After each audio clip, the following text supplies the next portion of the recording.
pode abrir comigo a sua Bíblia, lá em Gênesis 3, versículos 9 até ao 11, depois do 21. E lá em Apocalipse, são duas referências, dois textos. Eu queria que você, por favor, acompanhasse. Se você tem a sua Bíblia impressa, você pode utilizar. Se ela é no tablet ou no seu celular. Só que temos insistido, se você for usá-la eletrônica, que só use para isso, mas para mais nada aqui dentro, tá ok? Então vamos lá, o texto bíblico de Gênesis 3, versículos 9, 10 e 11, diz o seguinte: E chamou o Senhor Deus ao homem e lhe perguntou: Onde estás? Ele respondeu: Ouvi a tua voz no jardim, e porque estava nu, tive medo e me escondi. Perguntou-lhe Deus: Quem te fez saber que estavas nu? Comeste da árvore de que te ordenei que não comestes? Ora, versículo 21. Fez o Senhor Deus vestimenta de peles para Adão e sua mulher, e os vestiu. Agora lá no livro de Apocalipse, no finalzinho da Bíblia, capítulo 22, versículo 14.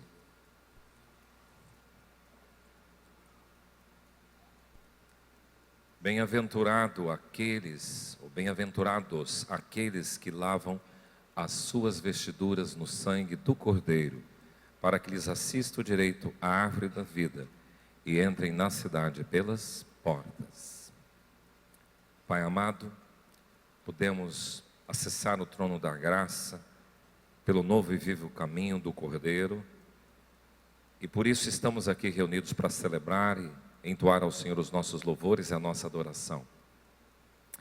Mas também estamos aqui para absorver e entender e nos alimentar com a Tua Palavra. Por isso nós queremos pedir que esse momento seja um momento solene, seja um momento importante do nosso banquete espiritual, para nos degustarmos, ou para nós degustarmos a Tua Palavra como alimento. Por isso, tira a divagação da mente, as distrações, para que as pessoas estejam aqui compenetradas naquilo que o Senhor vai falar. E por isso pedimos a graça e a misericórdia para que use a nossa vida. Nós assim o fazemos e pedimos em nome do Senhor Jesus. Amém. Pois bem, o outono chegou hoje, depois de um verão bem quente e chuvoso.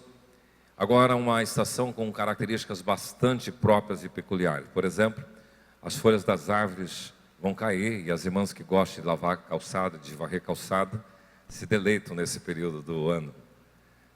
Mas é importante porque, se você for entender por que Deus fez assim, as árvores estão se protegendo para gastar energia no período do inverno. Então o que elas fazem? Elas liberam essas folhas para que elas não consumam tanta energia, para aguentar e resistir. Também há um aumento ou uma queda da temperatura gradativo, até chegarmos no inverno, que vai começar dia 20 de junho. Então esteja preparando. Interessante que a Bíblia descreve que foi Deus quem fez isso. É Ele, Deus, quem muda o tempo e as estações. Diga para a pessoa que está ao seu lado: é Deus quem muda o tempo e as estações.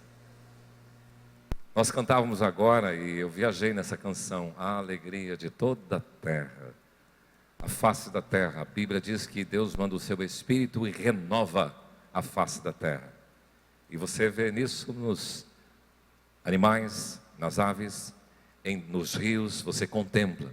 E as estações nos mostram e nos ensinam que é importante lembrar de Deus, porque Ele quem muda as estações. E falando em estações, nós vamos para o calendário cristão, porque no calendário cristão hoje se celebra o Domingo de Ramos, a entrada triunfal de Jesus em Jerusalém. Começa agora nessa semana, a última semana de Jesus, que vai culminar na quinta-feira com Ele no cenáculo, na sexta-feira a crucificação e no domingo a sua ressurreição. Então, no calendário judaico nós passamos por esta fase para memorizar, para rememorar, para entender a importância do sacrifício do Senhor Jesus. Pois bem, Jesus entrou em Jerusalém num jumentinho, humilde, não entrou num cavalo branco, Ele entrou num jumentinho. Eu disse no primeiro culto, Lá em Fortaleza você está tropicando em jumento. Ninguém quer o jumento. Os jumentos estão nas ruas, soltos por lá.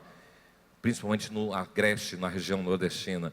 E se você olhar para essa cena, Jesus entra nesse animal humilde, singelo, mostrando a sua visão messiânica e de monarca e de governo. A Bíblia diz que as multidões que precediam declaravam, 500 anos antes, Zacarias profetizara acerca dessa entrada triunfal de Jesus em Jerusalém. E lá as pessoas gritavam e ovacionavam: Hosana ao filho de Davi, bendito é aquele que vem em nome do Senhor, Hosana nas maiores alturas. Ei, você sabe o que é Hosana? Nós acabamos de cantar aí, né? Mas às vezes a gente nem imagina. É uma palavra como aleluia, a gente fica tentando entender uma palavra origem hebraica, mas a palavra Hosana significa ser propício, salva-nos. Nós declaramos, vocês hoje cantaram aqui, Hosana, salva-nos. Deus, seja propício a mim, pecador. É esta abordagem que representa Hosana. Agora, veja bem, nós temos, considerando que estamos na semana dos momentos finais da vida de Jesus no calendário cristão, considerando que nós vamos ter no próximo final de semana o nosso musical, e eu quero desafiar você a trazer alguma pessoa para participar de uma forma diferente, ouvindo o Evangelho. Já considerando também que estaremos celebrando a Páscoa na semana que vem, o tema da nossa série, Eis o Cordeiro, cai bem para esta época. Por quê? Porque esta abordagem fora dita por João Batista aos seus discípulos: eis o Cordeiro de Deus que tira o pecado do mundo. Você sabe o que é Agnus Dei? Nós temos uma canção e a gente escuta isso no meio gospel, no meio evangélico, mas a palavra no latim Agnus Dei significa Cordeiro de Deus. Nós estamos falando justamente desse Cordeiro. Veja que nós podemos, na semana passada, ouvir uma palavra compartilhada pelo pastor Denis, tendo a presença muito legal daquelas pessoas que fizeram um tempo de retiro, de comunhão com o Cordeiro, e agora vêm para este lugar e estão devolvidos para suas casas. Recebemos uma palavra de que Páscoa tem a ver com substituição, o Cordeiro que assumiu, me substituiu na cruz no meu lugar. Eu queria desafiar você a pensar comigo hoje sobre o tema, a saga dos Cordeiros. Veja bem, nós lemos duas passagens. A primeira passagem é de Gênesis, bem no início da Bíblia. A segunda no último livro da Bíblia, de propósito. Você percebeu que no capítulo 3 nós já temos algumas pistas do Cordeiro. E até no final da Bíblia você vai escutar sobre o Cordeiro. Se você for pesquisar sobre esta ideia de saga, você vai ter algumas informações. É uma palavra que significa lenda, que significa aventura, alguma coisa que é descrita acerca de um personagem heróico ou histórico. E elas podem vir em formas de canção ou de prosa, em versos. Existem 3 tipos de saga que a literatura define: a genealógica, também a saga histórica e as reais. E você vai encontrar no mercado muitas sagas populares no cinema, como Star Wars. Você vai ouvir sobre Star Trek como também saga. Mas também você vai encontrar aquela assim, a saga da baratinha, a saga de um vaqueiro, ou o livro, a saga da vida, que quer dizer algum aspecto histórico e heróico. Eu queria hoje falar um pouquinho da saga do Cordeiro. Olhando para este Cordeiro que está lá em Gênesis, porque no texto de Gênesis que nós lemos, o que nós encontramos? Deus tinha criado todas as coisas, muito bom, viu que era bom, e agora deu uma ordem para o homem e para a mulher: vocês podem viver legal no jardim, comam de todas as árvores, mas da árvore do conhecimento do bem e do mal, não comam. E eles desobedeceram. Por causa da desobediência, eles tiveram a consciência da sua vergonha de si mesmo, do pecado que fizeram, se esconderam atrás dos matos, das árvores. E aí Deus aparece: onde é que você está? E aí eles contam, aqui tem o primeiro depoimento que a gente tem no termo jurídico de pessoas, os réus ou réu, prestando depoimento para Deus. E eles têm que fazer o depoimento e não tinha como esconder, não tinha como esse réu se esconder de Deus. E Deus já dá o veredito: por conta disso que vocês fizeram, não vão ter mais direito à árvore da vida, não vão poder mais ficar no jardim. Mulher, você vai dar à luz com dores. Homem, você vai trabalhar, vai ter que suar, não vai ser fácil ganhar o pão. E serpente, a partir de agora você vai rastejar. Então veio o veredito, a sentença imediata ali. Mas, uma coisa linda. Vendo Deus que os homens, ou Adão e Eva, estavam se sentindo envergonhados, por causa que estavam despidos e nus, o que é que Deus providencia para eles, que está aí no texto? Vestimenta. De quê? De peles. O que é que aconteceu aqui? Deus possivelmente sacrificou um animal para dele, da pele desse animal, fazer as vestes de Adão e Eva.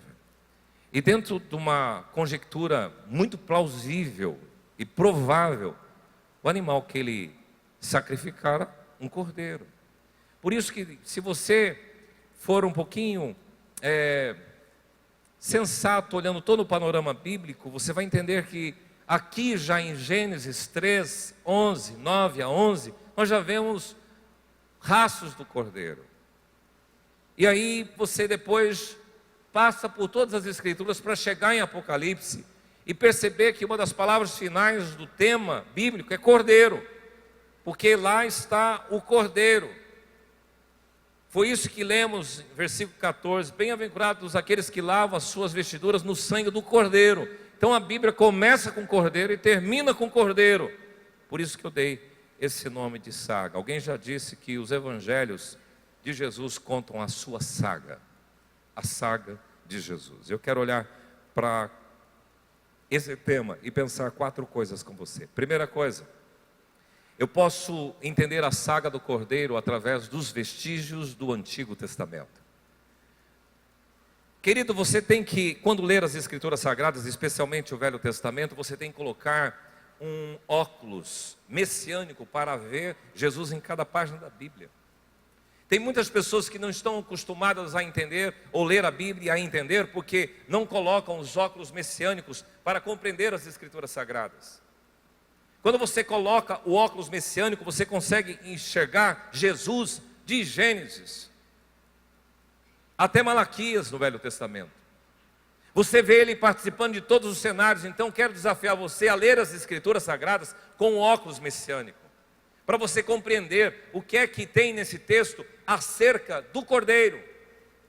Porque os vestígios do Cordeiro, eles passam desde Gênesis até o livro de Malaquias. Mas depois ele continua nos evangelhos, que é a encarnação do Cordeiro, que culmina com a sua morte, e depois no triunfo do Cordeiro, lá no último livro da Bíblia. E eu queria que você lembrasse algumas coisas aqui comigo. Primeiro vestígio do Cordeiro foi esse: Deus tendo sacrificado um animal para cobrir os seus filhos da vergonha. Depois, vimos na semana passada, quando Deus pega Abraão e diz: vai lá no Monte Moriá e sacrifica o teu filho Isaque. Ali é cheiro, é vestígio de cordeiro. Isaque é um tipo muito lindo acerca de Jesus.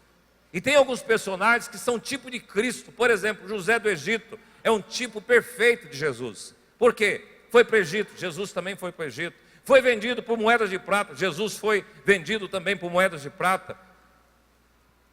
Ele desceu lá no calabouço para depois ser colocado como segundo homem do Egito. Jesus também desceu ao mais profundo abismo, no Hades, e depois ele ressuscitou, está sentado à direita do Deus Pai, também foi exaltado.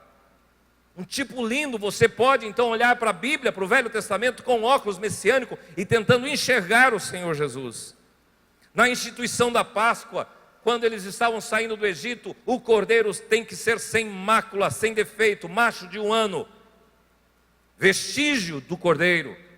Você passa também para o livro de Levítico e você vê no capítulo 1 de Levítico o sistema de sacrifício em Israel, e muitos crentes começam a fazer a leitura bíblica de Gênesis, Êxodo, Levítico para, porque é chato aquele livro, não consigo entender, fala de sacrifício, de rolinha, oferta de ação de graça e tal, e eu não consigo entender e passar de Levítico. Mas quando você pega a lente messiânica, você começa a entender. Por exemplo, a gente entende no livro de Levítico os tipos de sacrifício. Por exemplo, Sacrifício pela culpa, sacrifício pelo pecado, sacrifício de ação de graças e holocausto. São 4 modelos de sacrifício que o Levítico apresenta, que nós confundimos tudo.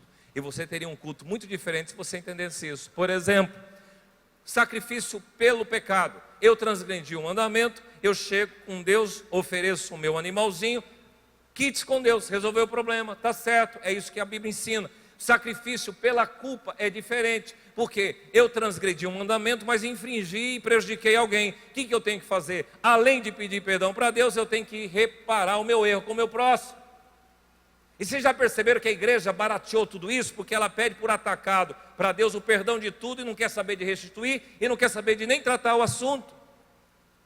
O sacrifício de ação de graças era um sacrifício em que as pessoas e o ofertante chegavam lá: Deus, eu estou tão feliz, o Senhor tem me abençoado e eu quero oferecer ao Senhor esse animal, e eu quero comer um churrasco com a minha família, celebrando a bênção que o Senhor tem me dado. E o holocausto era um sacrifício de consagração, a pessoa se dedicava, consagrava a sua vida ao Senhor. Então você vê vestígio do cordeiro aqui nesse texto de Levítico. E se você olhar para o livro de Levítico com a lente messiânica, você vai entender o livro de Levítico.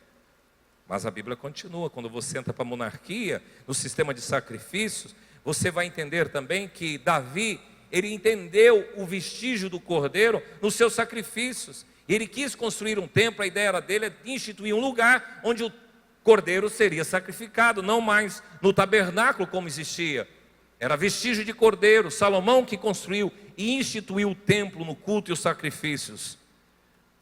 E na poesia messiânica? Leia os salmos no vestígio do cordeiro. Olha para o Salmo 23 e faz uma ponte com João 10. O Senhor é meu pastor e nada me faltará.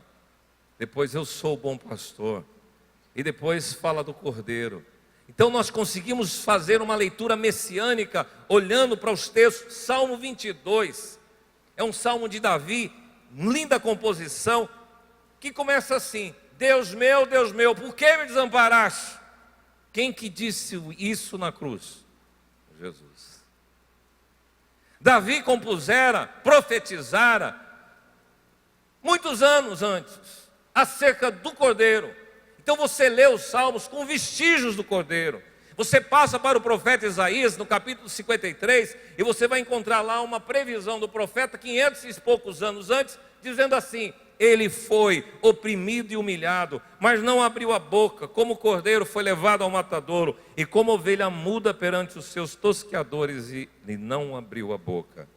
Então o rastro nos escritos do Velho Testamento, do Antigo Testamento, você pode virar a página de cada livro do Velho Testamento, do Antigo Testamento, e ver vestígios do cordeiro. Essa saga começa assim. Mas nós temos na saga do cordeiro o Messias que se encarna, o Messias que se torna gente no menino, e que depois, no início do seu ministério, João Batista chega e diz: eis o cordeiro que tira o pecado do mundo. Quando você conhece os evangelhos, você vai ter um contato de quem é Jesus, seus ensinos, a sua história, sua personalidade, o seu caráter, as parábolas, o seu reino, os tratamentos para com as pessoas, os seus milagres, e você vê as curas que ele realiza, as intervenções na história das pessoas. Então você pode pegar os evangelhos, faz uma pesquisa lá, você que gosta da Bíblia, procura os eis acerca de Jesus nos evangelhos. Sabe o que você vai encontrar? Eu já vou te ajudar. Primeiro, eis o menino. Simeão pegou a criança no colo e diz: eis o menino. Acerca de Jesus, falando da humanidade de Jesus. Você vai encontrar o próprio Pai falando do céu: eis o meu servo, eis aqui o meu servo. Então Jesus é o cordeiro, Jesus é o menino, Jesus é o servo. Você vai encontrar também dizendo acerca dele que eis aqui aquele que é maior que Jonas, eis aqui aquele que é maior que Salomão, eis o rei humilde, eis o profeta. É isso que as multidões proclamavam: este é o profeta Jesus de Nazaré, eis o profeta, eis o homem. Pilatos, vendo Jesus, tendo contato com ele, diz: eis o homem, aqui está o cara. Querido, a vida e ministério de Jesus são descritos nos evangelhos, e você pode ter uma clareza com esse quadro aqui, e eu posso pensar junto com você. Mateus foi escrito para os seguintes ouvintes ou leitores, judeus. Por isso que ele enfatiza Jesus no seu evangelho como rei. Porém, Marcos escreveu aos romanos, que predominavam e governavam naquela ocasião.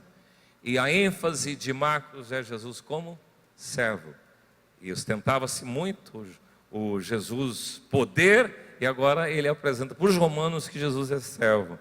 Já o livro de Lucas foi escrito com o propósito de atingir aos gregos, a massa grega. E lá ele apresenta Jesus como filho do homem, não como a divindade mística de tantas coisas dos deuses gregos. E o livro de João foi escrito, direcionado à igreja, e apresenta Jesus como filho de Deus, o cordeiro que dá vida ao mundo. Sobre os evangelhos, nós temos 4, Mateus, Marcos, Lucas e João. Desses 4 evangelhos, 3 são muito parecidos. Os 3 primeiros, Mateus, Marcos e Lucas. E são chamados de sinóticos. Dentro do estudo da teologia, sim significa semelhantes. Se você pegar o evangelho de Mateus, pôr numa coluna, o evangelho de Marcos noutra coluna, e o de Lucas, e você fizer uma comparação, você vai perceber muitas semelhanças e algumas diferenças entre esses 3. Porém, o evangelho de João é numa narrativa bem diferente daquela que fora feita os livros sinóticos. Por isso, meu irmão, a saga do evangelho passa por este Messias que se encarnou. Mas eu coloquei um terceiro ponto, que eu poderia ter colocado dentro do segundo, que mostra a saga do Messias na rota do Calvário, que está dentro da encarnação do Messias. Mas para mim eu queria fazer um destaque deste momento, porque no Messias encarnado nós vamos perceber algumas coisas interessantes desse que sofre ali na Via Crucis. Vamos voltar aqui na história. Normalmente eu pego nessa semana e dou uma lida nos evangelhos para lembrar da história de Jesus nessa última semana. Eu queria desafiar você a pegar finalzinho de Mateus, finalzinho de Marcos, de Lucas, e dar uma olhada e ver o que aconteceu com Jesus nessa semana. E você pode confirmar o que eu vou acabar de dizer para você agora. Primeiro, Jesus entrou no domingo de Ramos. Os estudiosos dizem, se você ler os evangelhos, você vai conseguir pegar pista disso, que Jesus permanecia em Jerusalém durante o dia, e à noite ele ia para Betânia. Quem morava em Betânia? Marta, Maria e Lázaro. Betânia ficava a 6, 7 quilômetros de Jerusalém. Veja que é muito interessante na vida sempre ter esse lugar, as Betânias do nosso coração, né? Tem um lugar difícil, a Jerusalém, que oprime as lutas. Você tem o seu trabalho, o seu fervo. Procure uma Betânia para você voltar, se restaurar e enfrentar novamente o dia. Foi isso que Jesus fez durante essa semana. Foi ali depois que ele chega no templo e vê aquele monte de gente lá vendendo, fazendo um mercantilismo dentro do templo. Ele faz um azorrago, um estilingue, derruba, faz aqueles cambistas saírem do templo. A minha casa será chamada casa de oração. Foi nessa semana que Jesus faz alguns sermões difíceis. Foi nessa semana que Jesus pede para os seus discípulos ir preparar um cenáculo, e eles vão na quinta-feira neste lugar. E esse cenáculo foi onde Jesus passou a Páscoa. E ele se reúne lá no cenáculo. Existe um tempo muito especial de comunhão entre eles, e Jesus ministra aquela oração sacerdotal de Jesus de João 17: Pai, não peço que os tire do mundo, mas que os livre do mal. Santifica-os na verdade, a tua palavra é a verdade. Quero que nós sejamos um para que o mundo creia. Esta oração sacerdotal possivelmente acontecer dentro ali do cenáculo. Aconteceu naquele cenáculo que eles participaram da ceia. Jesus praticou o lava-pés, mostrando aquilo que eu fiz para vocês, vocês têm que fazer para os outros. Foi tudo assim. A Bíblia diz que Jesus era tradicional, cantou o hino lá no cenáculo e foi para o Getsemane, que era o lugar de esmagamento. Deixa eu fazer uma brincadeirinha. Eu fiz uma brincadeira, mas é uma pausa, porque hoje a igreja não valoriza essas questões de hino. Vocês viram que hino que lindo que nós cantamos, com uma roupagem nova e bonita? Só isso. Você não vai cantar hoje com aqueles órgãos antigos, que você ficava apertando o órgão até sair o vento para sair o som. Hoje a gente pode tocar de uma forma instrumental com uns hinos estilizados. E Jesus fazia isso. Se ele tivesse hoje, ele ia cantar hino. Na IP Dourados ele ia se ter bem, porque todo culto tem um hino pelo menos. Mas foram para o Getsemane, lugar de esmagamento. E lá Jesus estava em profunda agonia, porque ele sabia o que esperava dali para frente. Augusto Cury, uma pausa aqui também, ele fala sobre análise emocional da inteligência de Cristo, ou análise da inteligência de Cristo. E ele compartilha que Jesus, quando ele era criança, adolescente, trabalhando ali com seu pai que era carpinteiro, e na carpintaria, ele costumava pegar o martelo e o prego. E Jesus era 100% homem e 100% Deus. E como Deus, ele sabia que com 33 anos ele teria que passar pelo Calvário. Então ele olhava aquele martelo, olhava aquele prego, e ele conseguia prever tudo o que ia acontecer 33 anos depois. E como é que Jesus conseguia controlar as suas emoções? É isso que é curioso, e Augusto Cury realça o controle emocional de Jesus, sabendo tudo o que tinha que passar. Mas no Getsemane, Jesus entrou em crise. E Jesus fez uma oração que o Pai nunca respondeu. Se possível, afasta de mim esse cálice. Na verdade, o Pai não respondeu positivamente. O Pai não atendeu a oração de Jesus. Porque ele também continuou, não seja como eu quero, e sim como tu queres. Mas foi no Getsemane que Jesus pediu para os seus discípulos: ore comigo, fique aqui comigo, meu coração está apertado. E tamanha era a comoção de Jesus que o seu suor se tornou gotas de sangue. É isso que os evangelhos relatam. Mas que nada, os discípulos eles chegaram, Jesus chegou diante dos discípulos, eles estavam dormindo por 3 vezes, e Jesus disse: cara, nem por 1 hora vocês conseguem vigiar, vocês têm que estar preparados, porque na verdade a carne é fraca, mas o espírito tem que estar pronto. Então, meu irmão, fique esperto, fique alerta. Vigília não é fácil, irmãos. O Paulo mencionou aqui, é um desafio levar vocês para orar. Mas, meu irmão, quem se deleita em Deus vai buscar esses momentos de oração, de intimidade. E Deus tem prazer nisso, nos filhos que buscam, que querem ter experiências com o Pai. E é isso, aqueles que têm buscado, é isso que Jesus quer estimular. Mas não obriga nem os discípulos, cara, conseguiram ir na reunião de oração, ficar dormindo. É mais gostoso, eu sei que é. Mas quando você começa a buscar Deus, você recebe a intimidade dele. Muito bem, nisso chega quem?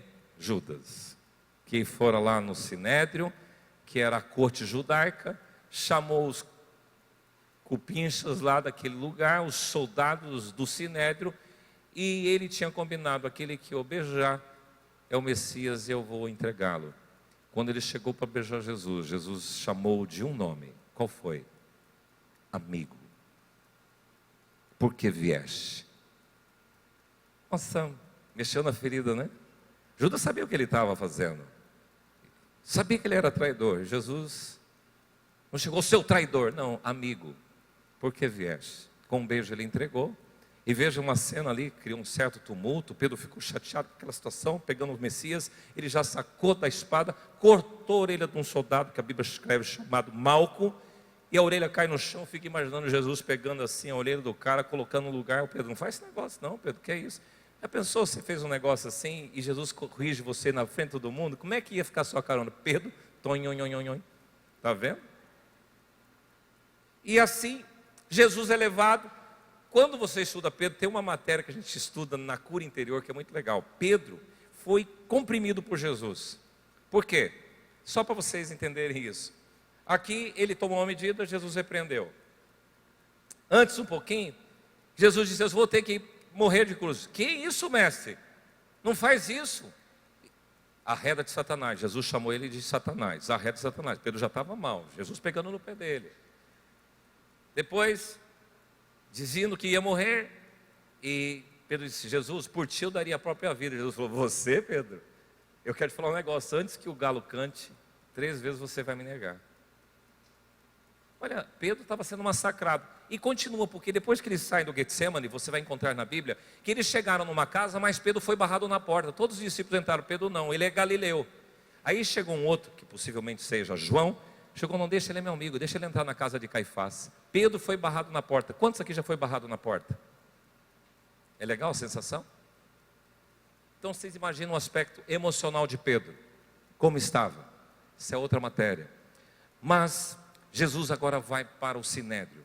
Lá ele fica diante de Anás e Caifás. Uma coisa curiosa, se você puder estudar a Bíblia, você vai descobrir o seguinte: Anás era açougue de Caifás. Anás foi sumo sacerdote alguns anos antes. E agora é a gestão de Caifás. Curiosamente, eles andavam tão juntos e eles, possivelmente Anás, tinham uma certa ingerência e influência em Caifás. E agora, eles, para resolver a situação, vão para a República de Curitiba.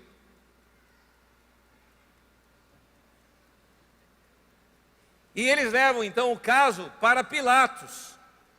E Pilatos tinha uma inimizade com o rei Herodes. Só que a Bíblia diz que eles fizeram restaurar a amizade justamente porque Pilatos levou Jesus e eles reataram a amizade, mas só que Herodes, não é comigo esse negócio não, que é Supremo Tribunal Federal, é você mesmo, cara. Você fica aí com esse negócio, esse abacaxi não é meu. E quem acabou julgando, quem foi? Pilatos. Só que Pilatos lava a mão, tem toda aquela cena, lavar as mãos, é isso que você conhece e sabe. Mas eu achei muito linda essa comparação aí, depois vocês entendam o que vocês quiserem, sobre Anás e Caifás trabalhando junto e uma ingerência um sobre o outro. Eu acho que tem qualquer semelhança, é mera coincidência nos nossos dias.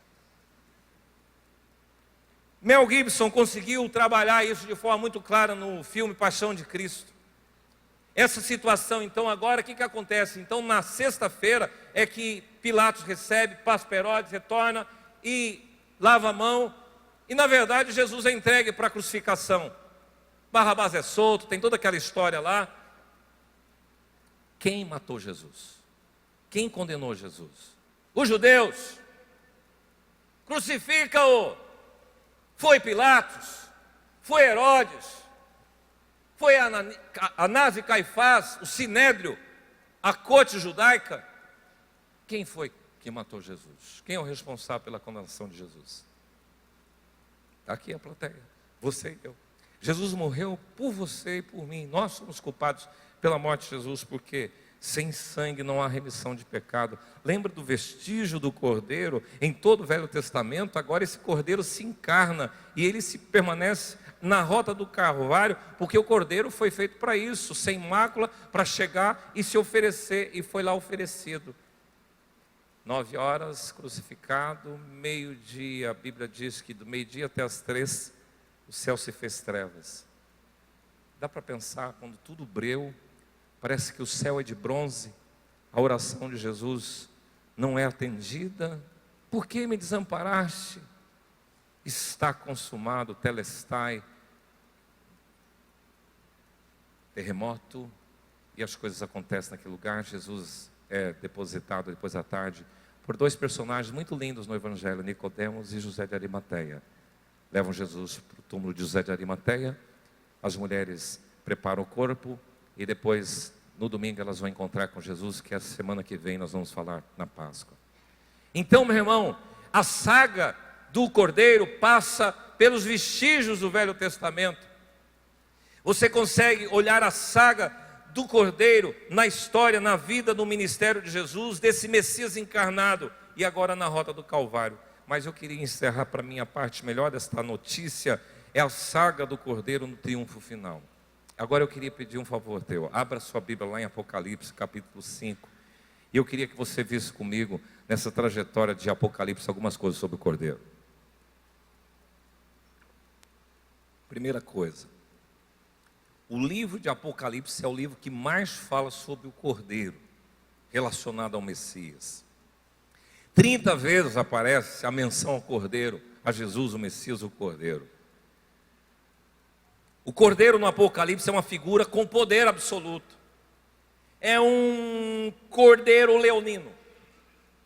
Porque no capítulo 5, versículo 5, você vai encontrar assim: todavia um dos anciãos me disse, não chores, eis que o leão da tribo de Judá, a raiz de Davi, venceu para abrir o livro e os seus 7 selos. Então vi, no meio do trono e dos 4 seres viventes, entre os anciãos, de pé, um cordeiro, como tendo sido morto. Ele tinha 7 chifres, bem como 7 olhos, que são 7 Espíritos de Deus enviados por toda a terra. Meu irmão, podemos dizer que nesta consumação do mundo se inaugura efetivamente a era do Cordeiro, o Cordeiro de Deus. Há um crescente na revelação apocalíptica sobre o Cordeiro. Por exemplo, capítulo 5, versículo 12, você vai ouvir uma adoração ao Cordeiro. Capítulo 5, versículo 12, versículo 13, você vai ver o trono e as pessoas contemplando o Cordeiro, o trono do Cordeiro.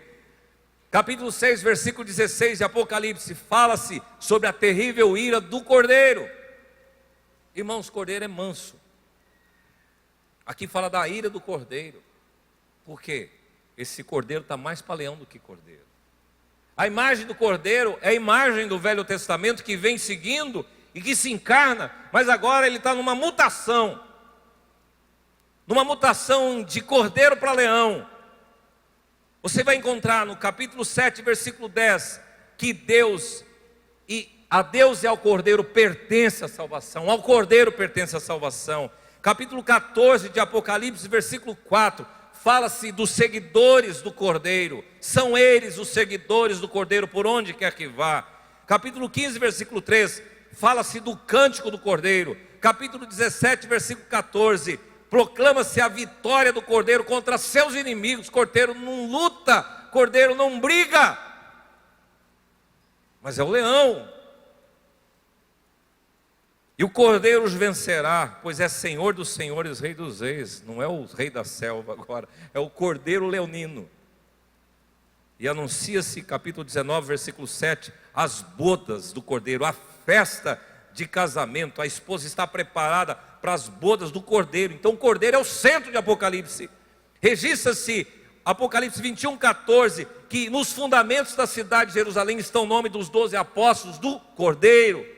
Capítulo 21, versículo 27, informa-se que na cidade entrará somente os inscritos no livro da vida do cordeiro. O cordeiro tem um livro da vida. E no capítulo 22 e 14, vocês leram comigo no início, aponta-se que o acesso se dá ao céu a apenas aqueles que lavaram suas vestiduras no sangue do cordeiro. Você viu o finalzinho do versículo 14 desse Apocalipse aí, que triste? Porque bem-aventurados aqueles que lavam suas vestiduras no sangue do cordeiro e entrem na cidade pelas portas. Só esses que lavam as suas vestiduras no sangue do cordeiro conseguem entrar.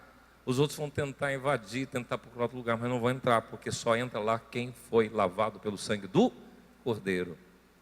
Vocês percebem o triunfo final na saga do cordeiro, no livro de Apocalipse. Ele aparece então mais como um leão, como um juiz implacável. E aqui eu quero resgatar um pouquinho daquilo que a gente ouviu. Eu quero mencionar duas coisas. Um foi na vigília de ontem e outra na visão 2016. Acabou a visão, uma irmã chegou assim: pastor, Deus me deu uma visão aqui daquela reunião de liderança, de que a liderança estava reunida e Deus passava como se fosse um general fazendo revista ao seu exército.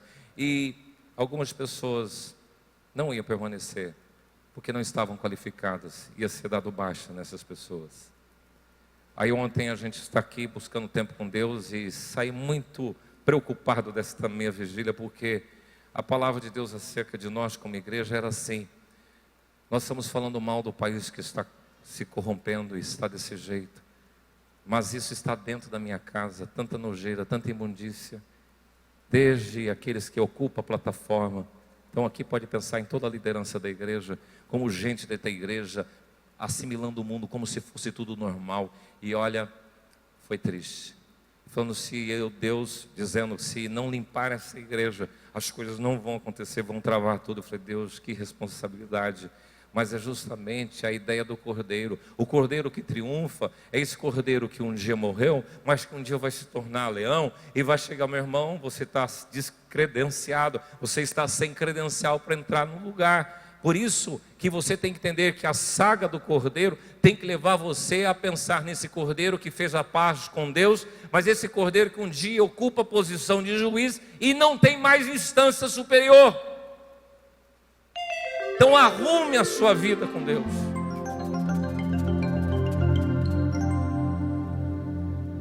Uma canção antiga dizia: sou forasteiro aqui, em terra estranha estou, celeste pátria assim anunciando o voo. Embaixador por Deus de terras de além céu. Depois diz que eu tenho que estar preparado já. Eu queria convidar a equipe para vir à frente. Dentro da saga do Cordeiro, eu quero tirar algumas lições para a gente aplicar. Primeira, você tem lido a Bíblia? Vou falar uma coisa para você. Você que quer manter a sua fé frequentando um cultozinho aqui e ali, ela não vai durar muito não, viu? Você não vai reclamar que não foi alertado. Se você não estiver buscando ao Senhor, você não vai aprender a temer ao Senhor como deve.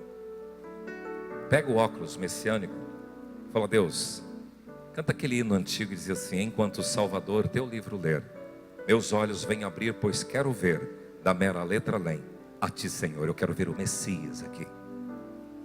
Descubra o Messias. Quem é Jesus? Olhe para o Jesus histórico.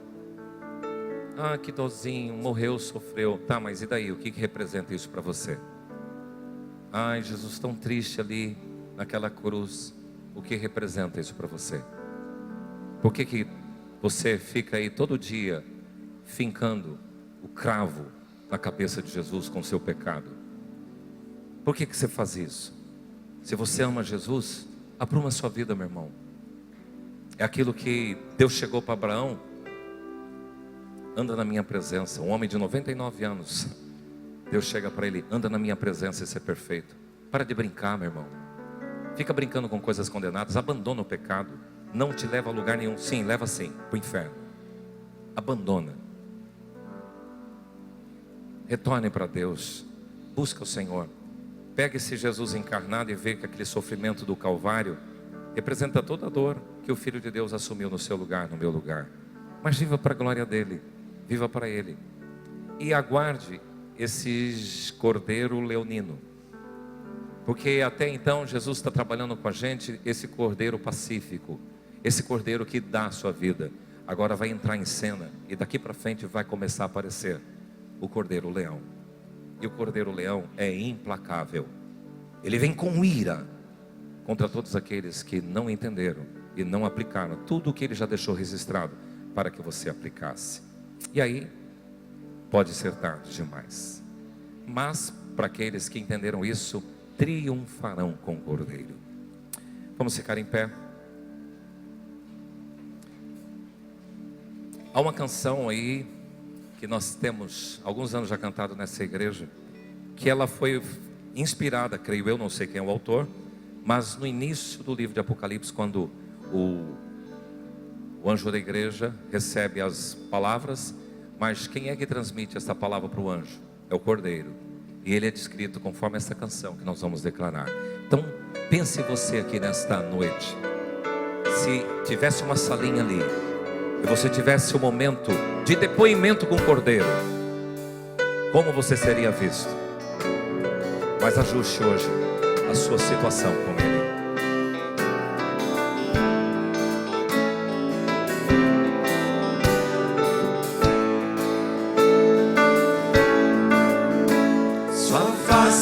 É como um leão, seus olhos como chamas de fogo, seus pés reluzentes, sua voz poderosa. Bendito é o Cordeiro de Deus, bendito é o Cordeiro de Deus. Sua face é como um leão, seus olhos como chama de fogo, seus pés reluzentes, sua voz poderosa. Bendito é o Cordeiro de Deus, bendito é o Cordeiro de Deus. Exalte aquele que é o Cordeiro. Seja adorado aquele que está entre nós, adorado no seu santo monte.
sentado no trono e ao Cordeiro seja o louvor, seja a honra, seja a glória, seja o domínio pelos séculos dos séculos. Exalte ao Cordeiro o leão, declare isso, mas ajuste a sua situação com esse Cordeiro leão. Seja hoje o momento de restaurar o seu compromisso com esse Cordeiro leão. Ao que está sentado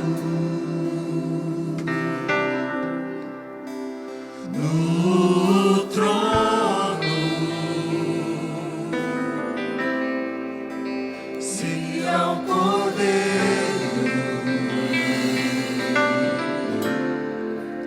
seja o louvor. Ao que está sentado Receba, Cordeiro de Deus, a adoração do teu povo. A ti pertence a glória e o domínio, a honra pelos séculos dos séculos. e ao Cordeiro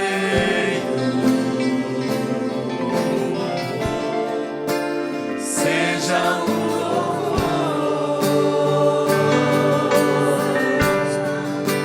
seja a honra, seja a glória, seja o domínio pelos séculos dos séculos, seja a honra, seja a glória,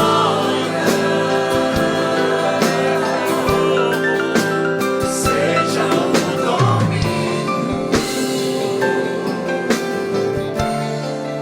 pelos séculos dos séculos.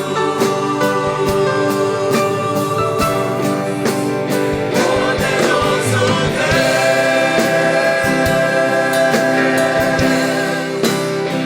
poderoso Deus, poderoso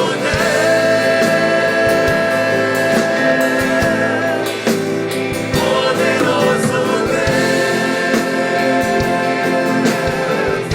minha alma anseia por ti.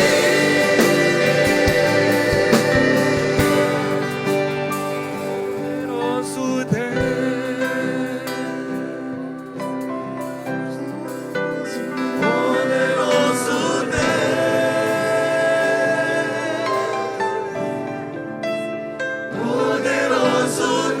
Deus, poderoso Deus, minha alma anseia por ti. Senhor amado, obrigado porque a gente pode olhar o cuidado e o zelo que o Senhor teve com a gente para deixar esse livro registrado, que é a saga do Cordeiro.